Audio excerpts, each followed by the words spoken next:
अचो त अॼु तव्हांखे मच्छीअ जो कुटियर ठाहिणु सेखारजे।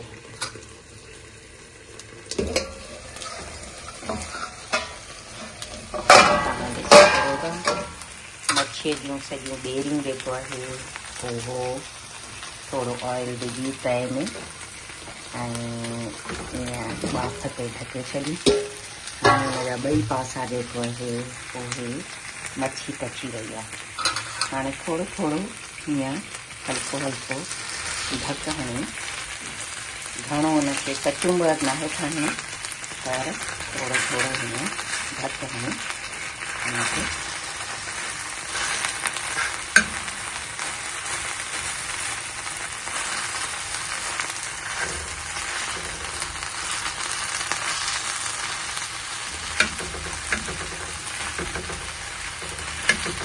ऐं हाणे हिन जा मच्छीअ जा जेके कंडा आहिनि न, उहे इते ई जीअं तव्हां मच्छीअ खे थोरो उथलाईंदव कंदव त इते ई मच्छीअ जा कंडा जेको आहे उहे निकिरंदा ईंदा। हीअ ॾिसो, इनखे कढी छॾिणो आहे।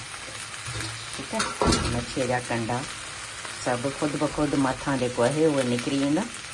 ऐं इन में जेको आहे अगरि तव्हां थोरी वॾी मच्छी वठो था त उहो वधीक बहितरु थींदो, तव्हांखे उन में वधीक आसानी थींदी। मच्छी जेको आहे उहो उन जा कंडा आराम सां निकिरी ईंदा ऐं पोइ सॼी ईअं जॾहिं तव्हां हुनजो कुटियर ठाहींदव ऐं इनखे मानीअ सां खाईंदव त तव्हांखे ॾाढो मज़ो ईंदो।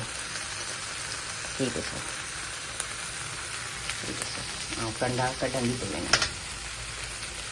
हीअ ॾिसो, ख़ुदि ब ख़ुदि इहे कंडा निकिरंदा पिया अचनि ऐं आउं हीअं सोए हिनखे कढां पई। ईअं जेको आहे उहो थोरी देरि में ई हिन जा सॼा कंडा जेको आहे उहे निकिरी वेंदा।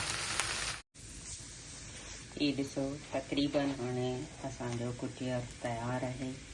कंडा तक़रीबन हिन मां निकिरी चुका आहिनि। हीअ ॾिसो, 5-7 मिंटनि में ई कंडा निकिरी वेंदा हुया। पर अगरि को नंढो वॾो कंडो रहिजी बि वञे थो त उहो माण्हू वरी खाइण में कढी छॾींदो, इन करे अहिड़ी परेशानीअ जी ॻाल्हि कोन्हे का। सो गोश्त जो कीमो ठहंदो आहे ऐं हीअ मच्छीअ जो कुटियर। हाणे आउं हल्की बाहि ते हिनखे रखी छॾींदसि।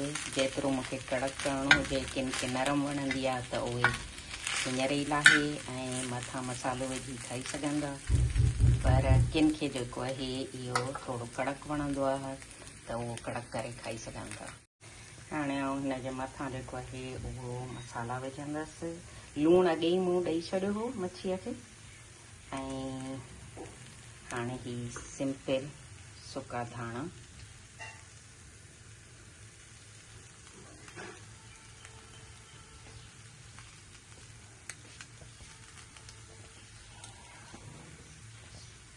ऐं हीअ ॾिसो, वरी मूंखे जितां जितां थोरो घणो को कंडो नज़र अचे पियो त आउं कढांसि पई।